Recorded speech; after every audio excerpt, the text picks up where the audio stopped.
میرے اندر بڑی عاجزی ہے. اگر ایک بندہ بھی تجھے اپنے سے کم تر نظر آتا ہے تو تیرے اندر عاجزی نہیں. اتنی خوش فہمی, میں بڑا عاجز ہوں, سوچ کے بات کر رہا ہوں. ایک بندہ بھی اگر تجھے اپنے سے کم نیک نظر آتا ہے تو پھر تیرے اندر عاجزی نہیں. ایک بندہ اگر تجھے اپنے سے کم تر نظر آتا ہے, تجھے چھوٹا دکھائی دیتا ہے کہ یہ مجھ سے کم اخلاق والا ہے, میں اس سے نمازوں میں نیک ہوں, صدقات و خیرات اس سے زیادہ کرتا ہوں, ایک بندہ بھی, پھر جا کے علاج کر.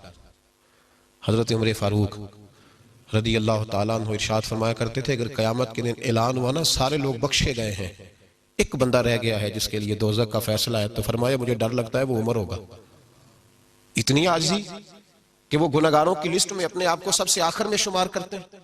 اور یہاں لوگ کہہ دیتے ہیں فلانا دیکھو نا, کبھی اس کو میرے جیسا بندہ بھی بول کے کہتا ہے فلاں بندے کو کبھی مسجد آنے کی توفیق نہیں ہوئی, تجھے شرم آنی چاہیے.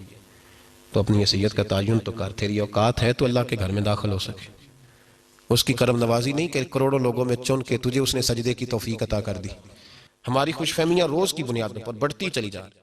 تو طنز کرتا ہے کہ فلانا بے نمازی ہے, خوش فہمیاں روز کی بنیادوں پر.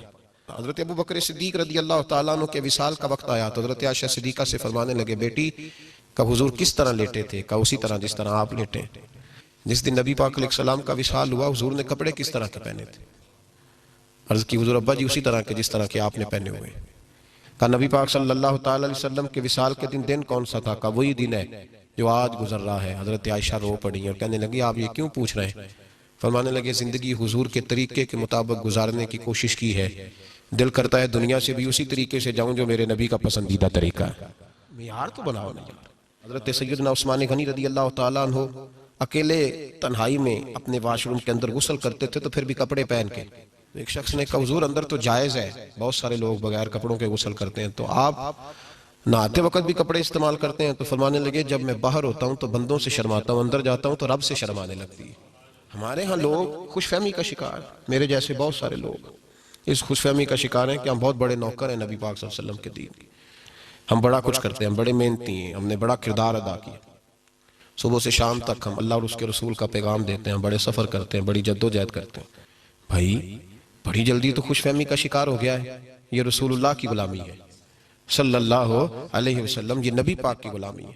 اس کے اندر تو جان ہتھیلی پہ رکھ کے تو نذرانہ بھی پیش کر دے تو پھر بھی مصطفیٰ کی غلامی کا حق ادا نہیں ہوتا. اور یہاں تھوڑا سا کام کر کے 2-4 ڈیوٹیاں دے کے لوگ خوش فہمی کا شکار ہو جاتے ہیں. مجھے حضور سے بڑی محبت ہے, میں جب نعت سنتا ہوں تو مدینہ مجھے یاد آتا ہے, میری آنکھوں سے آنسو رواں ہوتے ہیں. خوش فہمی ہے. محبت رسول صلی اللہ علیہ وسلم جن لوگوں کے پاس تھی ان کے زاویہ نگاہ کچھ اور طرح کا تھا, ان کا طرز زندگی کچھ اور طرح کا. خوف خدا تو یہ ہے کہ تو ایک منٹ کے لیے بھی, ایک لمحے کے لیے بھی گناہ کی سوچ آئے تو ڈرے کہ میرا رب کہیں ناراض نہ ہو جائے. خوف خدا تو یہ